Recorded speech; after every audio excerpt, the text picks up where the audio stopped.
ऐसा कोई विषय ही नहीं जो उन्हें ना आता हो, लेकिन वो युद्ध कभी जीत नहीं पाए।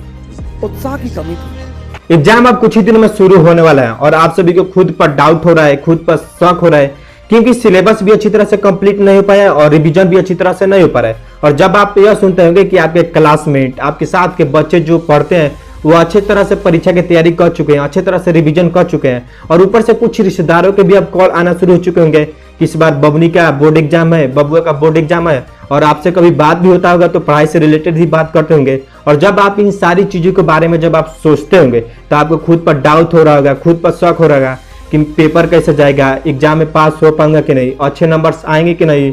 इसी तरह के न जाने कितने क्वेश्चन आप सभी के माइंड में चलते होंगे और कभी कभी तो खुद को लूजर और खुद को कमजोर भी फील होता होगा। पर इस वीडियो को देखने के बाद आपके सारे ऑलमोस्ट सारे प्रॉब्लम का सॉल्यूशन हो जाएगा और आपके जितने भी टेंशन है, आपके जितने भी प्रॉब्लम है परीक्षा से रिलेटेड, वो सारे छूमंतर हो जाएंगे। देखिए, एग्जाम हो या फिर इस दुनिया की कोई भी चीज क्यों ना हो, हम उसे तब तक नहीं कर सकते हैं जब तक कि हमें खुद पर विश्वास ना हो, जब तक कि हमें खुद पर कॉन्फिडेंस ना हो कि आई कैन डू इट, मैं इसे कर सकता हूं। अब मैं यह कहूं कि यह तो एक एग्जाम ही है, आप खुद पर विश्वास रखिए। ऐसे एग्जाम आपके जीवन में काफी सारे आने वाले हैं, आपको उनको देना है। तो मेरे कहने से आपको सेल्फ कॉन्फिडेंस, आपको खुद पर विश्वास नहीं होगा जब तक कि मैं आपको प्रैक्टिकली करके ना दिखाऊं। तो अब मैं आपको इसको प्रैक्टिकली करके दिखाता हूं, तब आपको खुद पर विश्वास हो जाएगा। देखिए दोस्तों, हमारे पास एक डब्बा है और इस डब्बा में कुछ खास है। आप इसे ध्यान से देखिए, इसमें आधा भरा हुआ है और आधा खाली है। अब इसे देखने के दो नजरिया है। पहला नजरिया यह है कि जब भी कोई व्यक्ति इसे देखे तो यह बोल सकता है कि यह डब्बा आधा खाली है, जो कि एक नेगेटिव थिंकिंग है। और दूसरा नजरिया है कि कोई भी व्यक्ति इसे देखे तो यह बोल सकता है कि डब्बा आधा भरा हुआ है, जो कि एक पॉजिटिव थिंकिंग है। इसी प्रकार मान लीजिए कि देखिए, हमारे पास एक 10th का बुक है और आप सभी का 10th का बोर्ड एग्जाम है, जो कि आपका फर्स्ट बोर्ड एग्जाम है। तो मान लीजिए कि आपने इसका आधा पढ़ चुके हैं, राइट।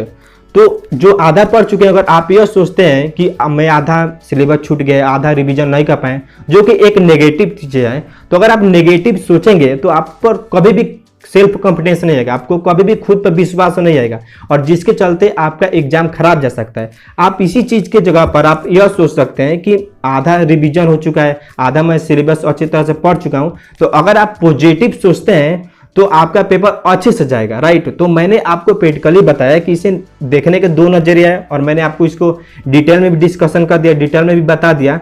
तो अब यह आप पर डिपेंड करता है कि आप एग्जाम को कैसे देखते हैं। और एक और थिंग कि मैं यहाँ पे एक लास्ट में एक ही बात कहना चाहूंगा कि एग्जाम एक पार्ट का लाइफ है, पूरी जीवन नहीं है। अगर यह पेपर खराब चल जाता है तो आप नेक्स्ट टाइम ट्राई कर सकते हैं, राइट। तो इसे उतना डरिए ना। एग्जाम है, जिस तरह आपके कोचिंग में एग्जाम होता होगा, जिस तरह आपके इससे पहले स्कूल में एग्जाम हो रहा है, उसी तरह है। बस यही फर्क है कि आपको थोड़ा सा एक नया कॉलेज मिलेगा, आपको थोड़े नए टीचर मिलेंगे, पर उसमें कुछ अंतर नहीं है, सेम वही है, राइट।